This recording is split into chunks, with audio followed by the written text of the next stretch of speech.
membawakan laporan khas mengenai kejohanan lintas desa bahagian Kuching, Sarawak pada bagi tahun 2026 yang disertai lebih daripada 40 buah sekolah.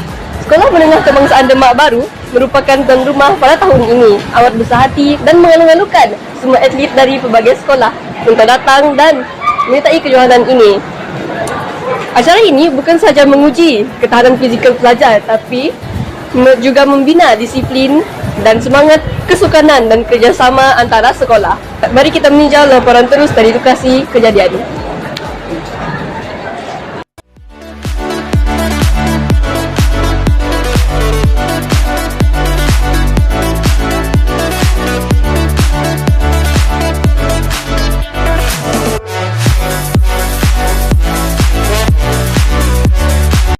Penonton semua, saya Sean Jizel, pasangan wartawan dari SMK Demak Baru TVPCS, melaporkan terus dari lokasi kejohanan lintas desa bahagian Kuching.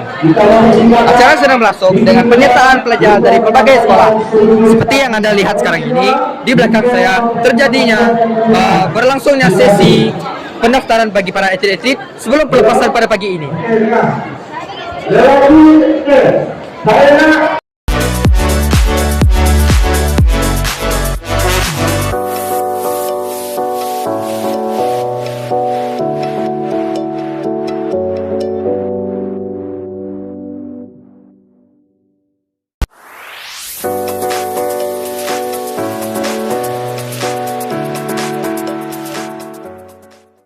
Sekarang ini kita berada di lokasi pelepasan bagi kejohanan lintas desa bahagian Kuching.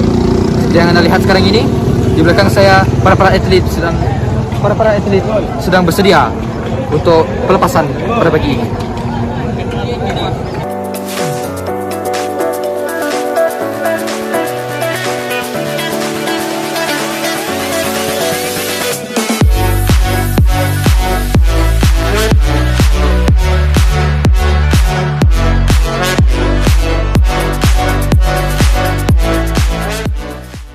Obviously, because I feel like the run is a bit hard, but then like managed to push through, get the first place. I feel happy. Advice, really just train hard. Don't stop driving. Just keep going. My motivation was basically just never give up. Never give up. Never give up. Okay. I feel very excited because I feel excited because I'm not winning myself. I win with my teammate. Do your best and your result won. Like your result will show everything. Like how hard you train. Like yeah. Cikgu, izinkan saya bertanya. Apakah perasaan cikgu bila SMK Demak Baru menjadi tuan rumah untuk kejohanan lintas desa bahagian Kuching pada tahun 2026? Okey, kalau nak sebut perasaan memang bimbang, memang sukar, memang rasa macam tidak percaya. Tapi best. Dan ini adalah satu cabaran yang tak mungkin akan kita rasa lagi pada masa akan datang sebab dia buat sekali sahaja. Jadi cabaran ini kita sahut dan saya rasa semua warga Demak sangat excited. Okay. Kali kedua untuk jadi tuan rumah itu adalah mustahil tapi tidak mustahil juga.